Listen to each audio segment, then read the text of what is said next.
amis Scorpions, bienvenue. Alors aujourd'hui nous allons regarder vos énergies pour la fin du mois de mars 2026. Évidemment vous le savez, cette vidéo est complémentaire à celle que j'ai déjà réalisée pour le mois de mars. Allez c'est parti. Alors, pour vous les Scorpions. Ok, bon, on nous parle d'un contrat. D'accord, d'un partenariat, voire d'un couple. Je vous laisse adapter ici pour cette guidance générale, mais ici il y a quelque chose qui est pas du tout équilibré, quoi. Donc si on est sur quelque chose de relationnel, amical, sentimental, familial, en tout cas quelque chose qui vous engage, d'accord? Plutôt du coup le couple, mais ça peut être sur autre chose. Ici, peut-être que vous vous donnez beaucoup et en face, c'est pas tout à fait la même dynamique. Donc, ça peut venir un petit peu vous perturber.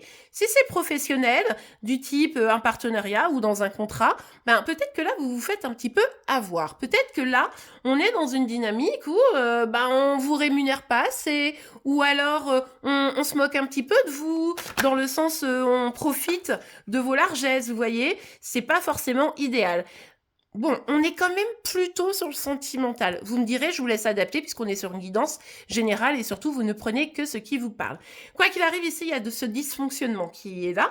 Et du coup, avec le 10 de coupe, on nous parle bien de cette volonté du grand bonheur, quoi. Hein, de la réussite sentimentale familiale, pour certains relationnels, pour d'autres professionnels. Mais en tout cas, on voit bien qu'il y a cette volonté... Il y a cette volonté d'être heureux, heureuse. Hein. Le truc, c'est que c'est pas tout à fait le cas pour vous aujourd'hui. Pourquoi? Parce que vous, franchement, vous êtes au top. Hein. Les Scorpions, vous êtes forte, vous êtes créative. Si vous êtes parent, ben votre rôle de parent, vous le vivez extrêmement bien. Enfin, tout va bien sur le papier. Et en fait, dans les faits, vu que vous êtes dans une situation, une relation, etc., qui est complètement bancale, il se passe quoi? Bah vous, ça vous mine en fait. Donc vous, vous apportez vraiment le meilleur de vous. Enfin, je veux dire, ici, l'impératrice, c'est la reine des reines, quoi. Donc même si vous êtes un monsieur, hein, c'est pas un problème. Ici, vous êtes au top sur le papier. Mais en fait, comme votre énergie, vous la donnez pas, visiblement, à la bonne personne ou aux bonnes personnes, eh bien, au final, c'est vous qui êtes impacté. Et c'est du stress pour certains, pour d'autres, c'est de la peine, pour d'autres, c'est de la colère. En tout cas, ce sont des énergies qui sont pas folichonnes, quoi. Ouais, voilà. Quoi qu'il arrive, vous vous donnez, mais à perte. Hein, ici, c'est vraiment je donne à perte. Donc, dans le boulot, je fais tous les efforts et je suis pas reconnue. J'ai quelqu'un en face de moi qui est froid, distant, etc. Et dans la vie perso, par exemple, c'est pareil. J'ai envie d'un engagement, j'ai envie d'aller plus loin parce que je le mérite, évidemment. Et au final, en face de moi, j'ai quelqu'un de froid, distant, etc. Donc là, quoi qu'il arrive, quelle que soit la situation dans laquelle vous êtes, dans le sens où vous faites des efforts sentimentalement au niveau de la famille, au niveau du boulot, etc., eh bien, ça marche pas. Parce qu'en fait, en face de vous, vous avez bien quelqu'un qui est fermé. Donc, on voit, vous donnez, vous vous attendez à ce qu'il y ait un peu de reconnaissance, un peu de retour, et rien. Et forcément, ça vous impacte. Et c'est normal, d'accord ? Ouais, en fait, vous vous accrochez à la situation. Si c'est au niveau pro, vous me le direz en commentaire, évidemment, dans quel domaine ça vous parle. Mais si c'est au niveau pro, ici, on est vraiment dans une dynamique de, je peux pas lâcher, quoi. C'est mes revenus, c'est, voilà, je me suis trop investie, etc. Donc, je peux pas lâcher. Si c'est au niveau plus relationnel, sentimental, c'est pareil, vous avez du mal à lâcher parce que finalement, vous avez investi sur le duo. Vous avez investi sur le lien. Donc, comment faire pour lâcher quelque chose comme ça? Donc, oui, vous êtes pas très bien, on l'a compris, mais en même temps, vous essayez de tenir la baraque, en fait. Ouais, vous vous sentez quand même un peu abandonné sur le délire, hein. Et c'est pas faux. Le roi d'épée, il abandonne, il lâche, il est déjà plus dans le lien. Vous voyez? Donc, si c'est au niveau boulot, c'est pas fou parce que ça veut dire que la personne, elle vous laisse un peu vous débrouiller alors que vous avez au contraire besoin d'aide, de soutien, etc. Et puis, si c'est au niveau plus relationnel, sentimental, c'est pas ouf parce que là, vous mettez toute votre énergie à quelqu'un qui ne veut pas être là. Mais encore une fois, vous lâchez rien parce que vous vous projetez dans cette relation.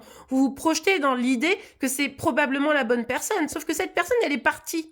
Donc, est-ce que quand, je veux dire, j'ai des sentiments pour quelqu'un et que je me dis, oui, c'est lui, c'est elle, etc., est-ce que ça peut être le cas si la personne dit, stop, non, je pars?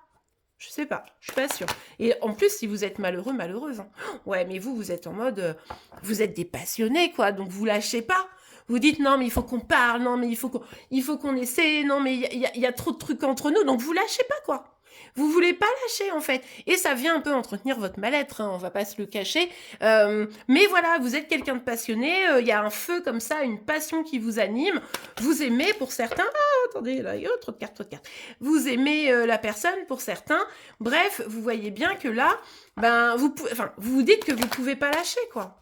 Bah, vous lâchez pas, mais vous lâchez pas en espérant que les choses s'arrangent un peu par magie, que l'équilibre revienne, que la personne se réaligne à vous. Vous espérez que vraiment la paix revienne et que bah, tout s'arrange. Mais au final, vous êtes seul à retenir la relation, quelle qu'en soit sa forme, et vous lâchez pas, c'est génial, mais n'empêche que pendant ce temps-là, bah, vous êtes pas bien, quoi. Vous voyez, vous n'êtes pas bien. Donc là, il s'agit vraiment de reprendre un petit peu de recul et de se réinterroger. Est-ce que là, je suis en train de faire le bon combat pour moi? Est-ce que là, finalement, alors que je suis dans une relation où je suis la seule à me battre, ou le seul à me battre, évidemment, et où je suis le seul ou la seule à donner, est-ce que je suis sur le bon chemin? Voilà, juste vous avez ça à vous poser comme question.